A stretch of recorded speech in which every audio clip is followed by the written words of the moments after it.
Hi, my name's Korey Fauque, and I farm with my wife Wendy up here in Sunburst, Montana.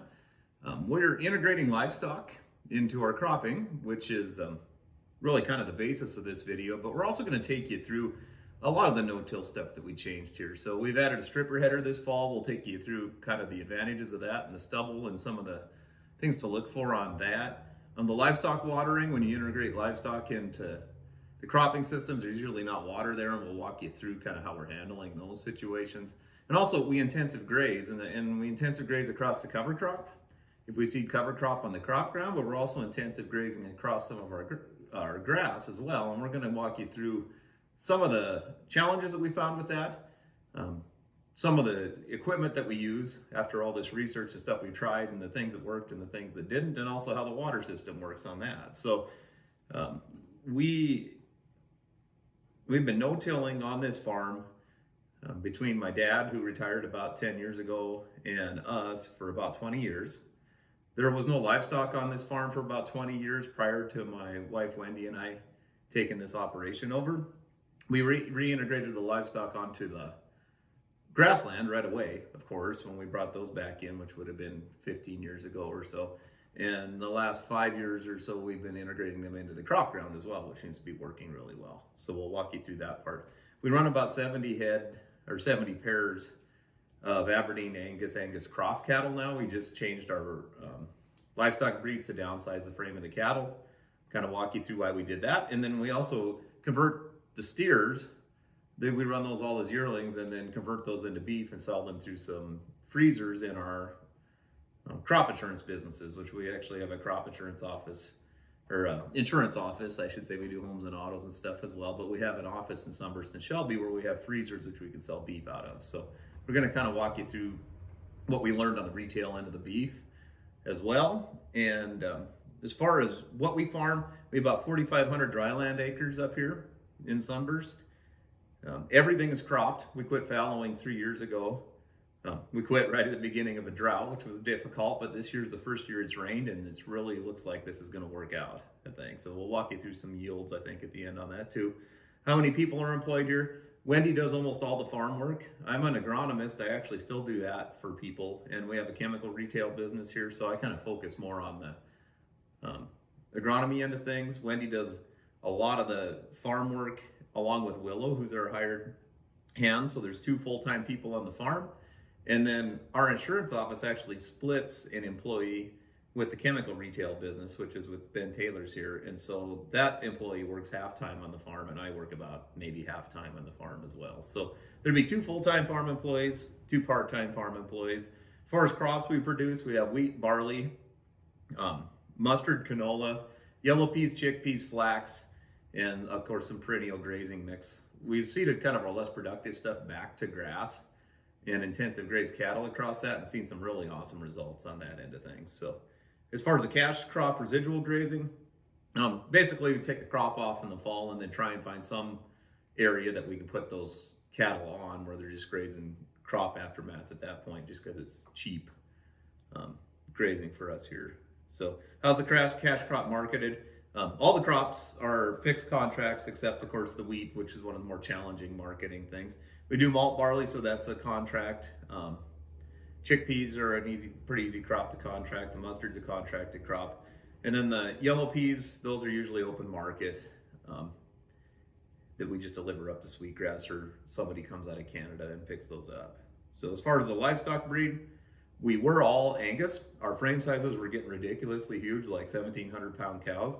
Super inefficient, right? As far as maintaining themselves in the winter or finishing on grass. Even we were getting steers that were finished weights up to 1,400, 1,500 pounds, which really for our beef thing is excessively large. So we did a lot of research on these Aberdeen Angus cows. We considered going straight Aberdeen, and in the end, we ended up switching to Aberdeen Angus cross, which are called Moderator cattle.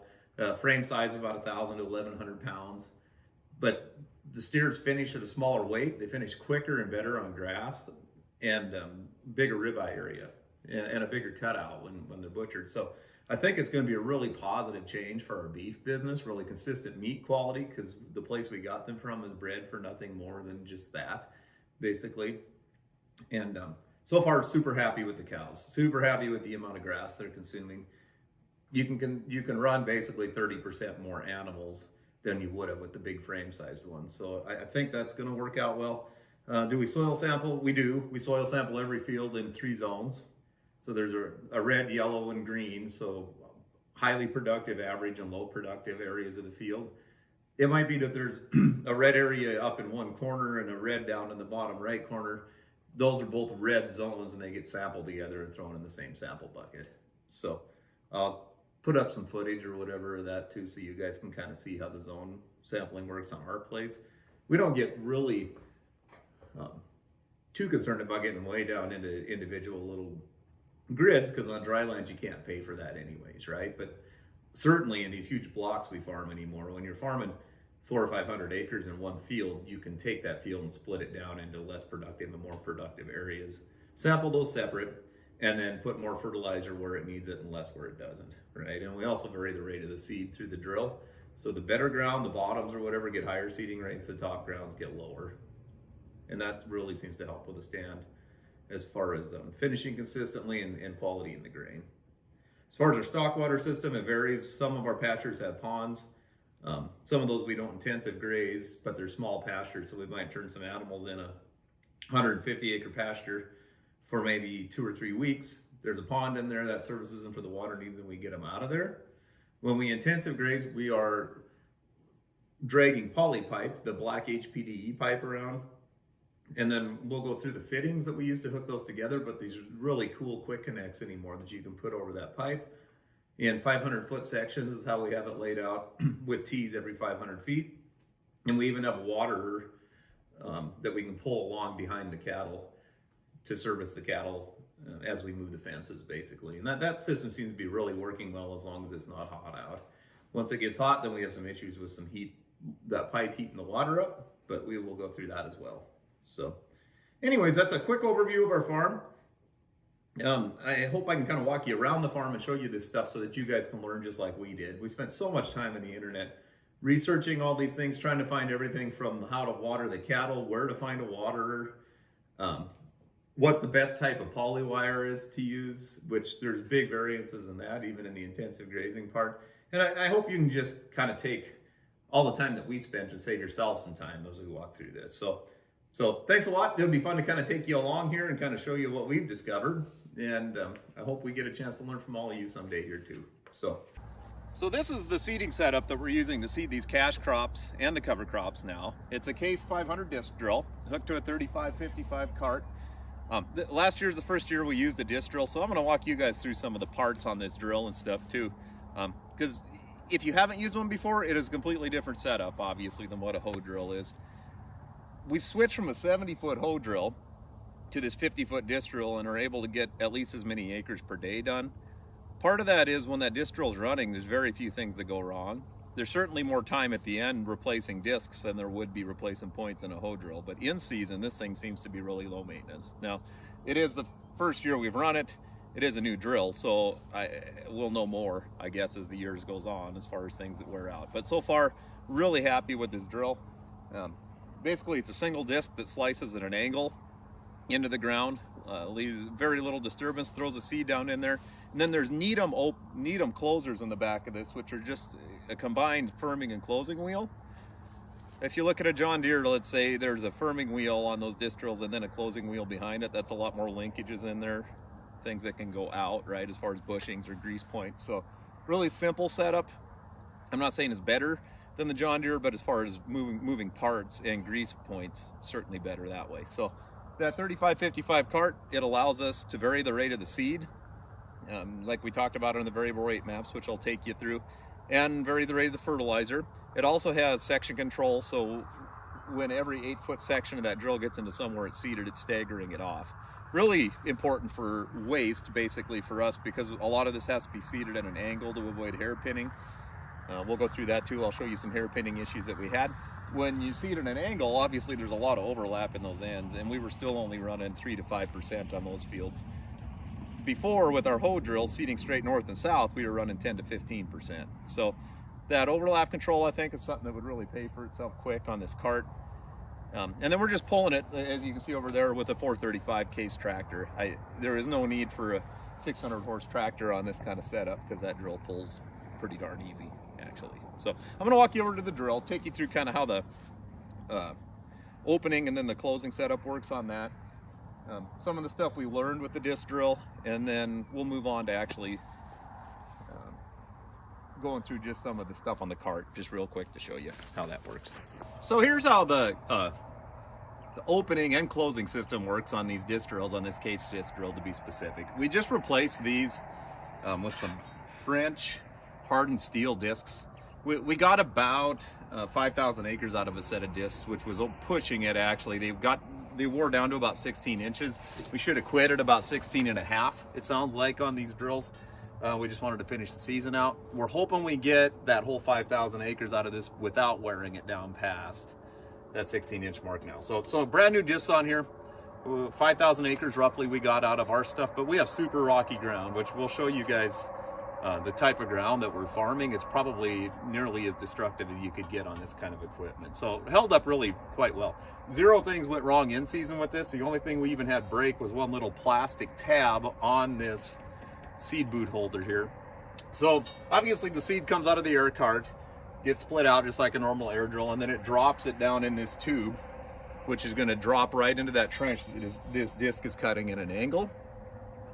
You set your depth on each individual run on this drill. So if you want to set the runs behind the wheels a little deeper, all you do is just set this lever in a different spot behind the wheels. Obviously a little more of a pain than a hoe drill because you can't just change it all in one spot, but way more accurate, right? So every one of these individual gangs is riding on these springs in the back, walking independent of each other. So unlike a hoe drill where you just have shanks on each gang row or whatever that's somewhat flexible going through the field, every individual row can only go as deep as this gauge wheel lets it go, basically. So placement way better.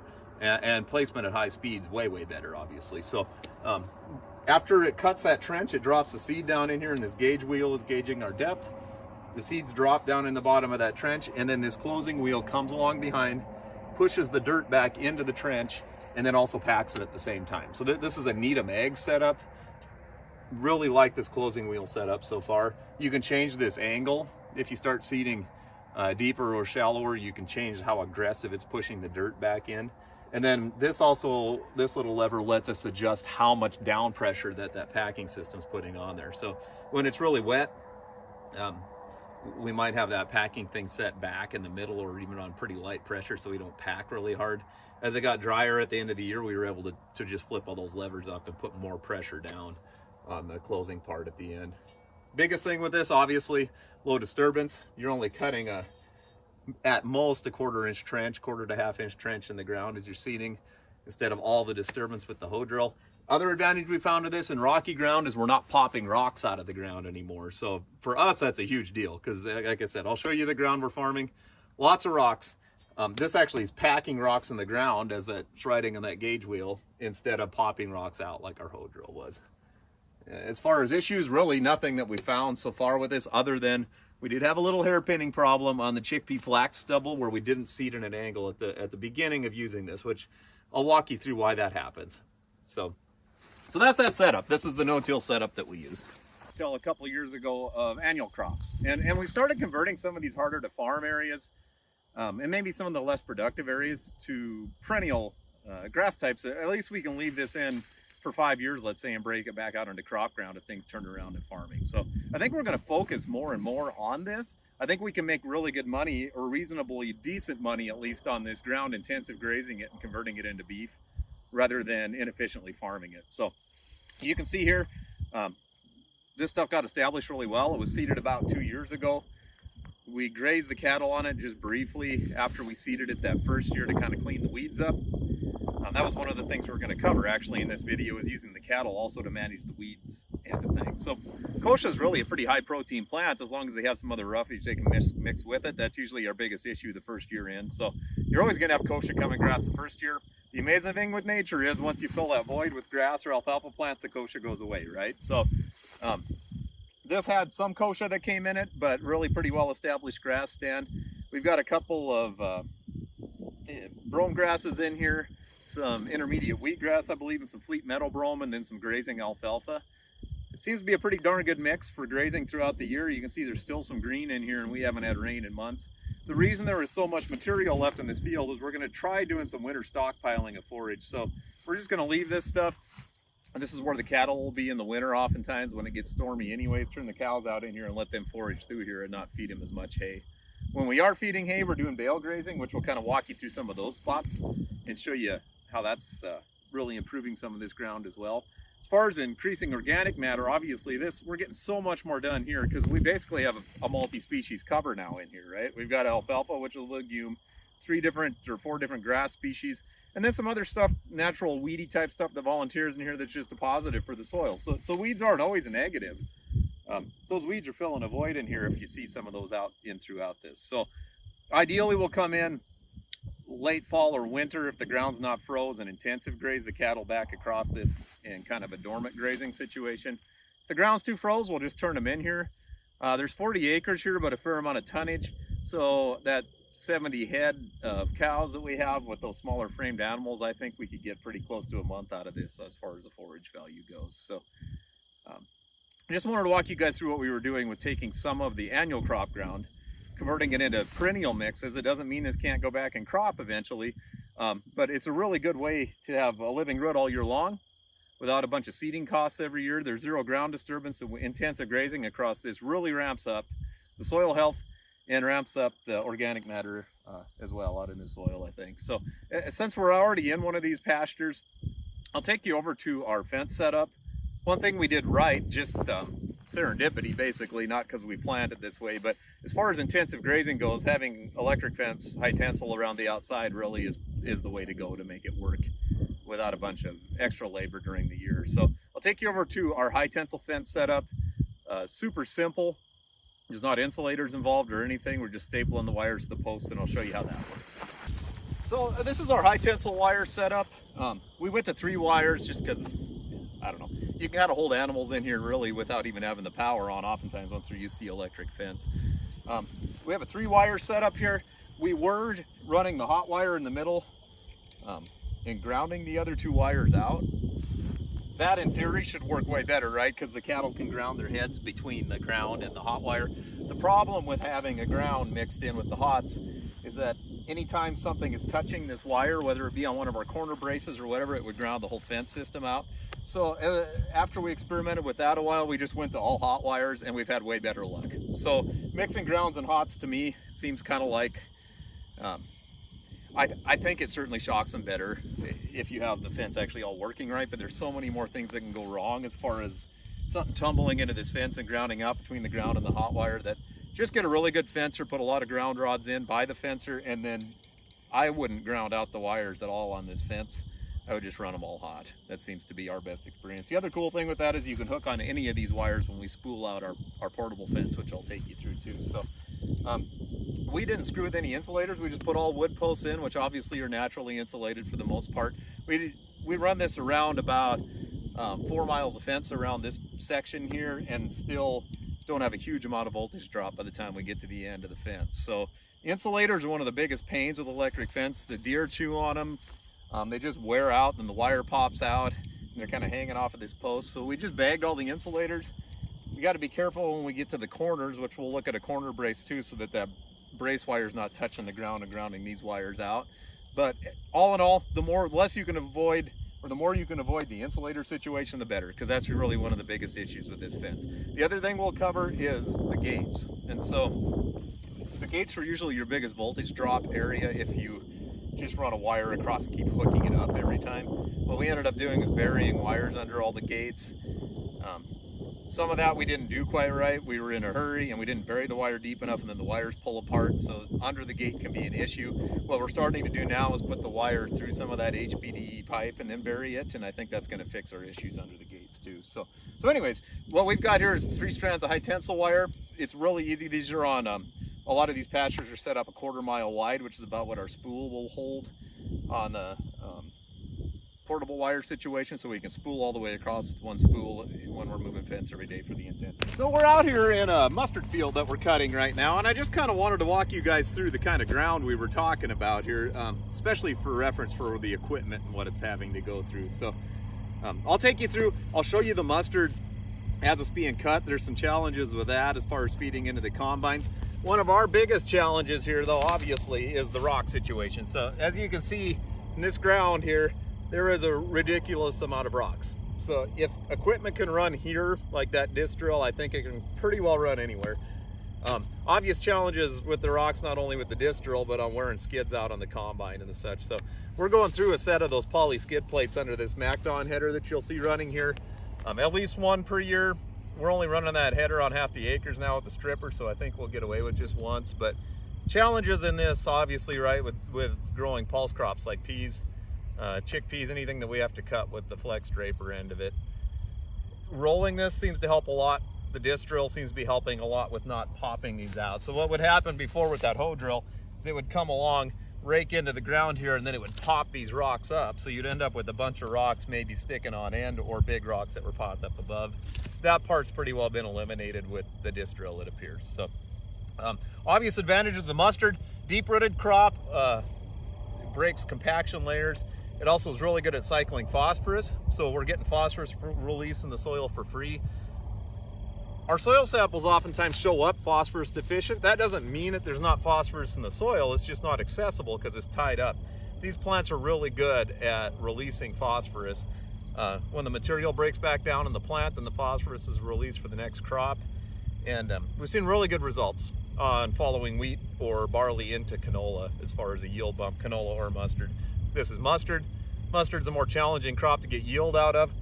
You'll see the crop we're cutting here, it appears to be really quite good. You're still only looking at best 10 to 15 bushels. So this is a standing mustard crop that we're currently harvesting. You'll see the combine come by here in a second. One of the challenges with this crop is that you'll see this is a pretty good stand. There's a lot of pods here and a pretty thick crop. Whatever year you go out and think, well, this is going to run at least 15 bushels. This is about what a 10 bushel mustard crop looks like. And we had pretty ideal growing conditions this year. We do a lot of lower input stuff, and we really against spraying insecticides on things, because I think we reset this whole system. So could have this got set back maybe some by flea beetles? Yeah, it could have, and it did, probably because we don't use the insecticides. But I think in the long run, we ramp up the beneficials, and I think that's going to offset itself. The other thing that gives me confidence in this kind of system is that our neighbors spray for flea beetles and are relatively high input on this crop, and they're still comparable yields, like 10 to 15 bushels. So I think sometimes we are just constantly adding more and more inputs to try and offset things that we're already screwing up. You're going to see the combine coming here. You may see some feeding issues in the header. This crop's really hard to get the feed correctly. You have to constantly adjust your reel, and it likes to Velcro together. There is key augers on the top of the header of that combine that help that feed in. And Wendy's obviously a pretty good operator. She has to cut a lot of acres of this kind of stuff. But there's challenges with this crop, but really good agronomic benefits as well. So, all of these little pods are filled with probably 6 mustard seeds until you get to the top, and then they're less. But to watch this combine as it comes by, and you can watch the mustard feeding into the header.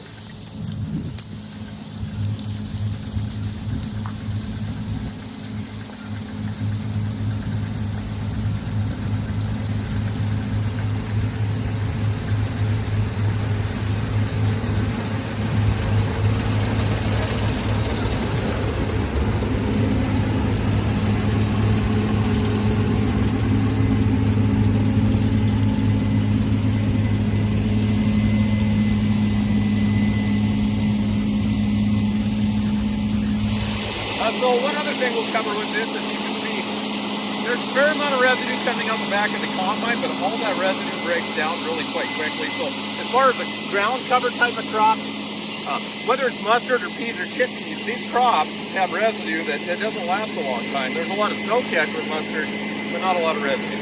So what we're trying to do is 3 years of grass crops and 1 year of broadleaf. So we might do winter wheat and then spring wheat and then peas, and then follow the peas with barley, and then go back to winter wheat. So there's long breaks between crop types.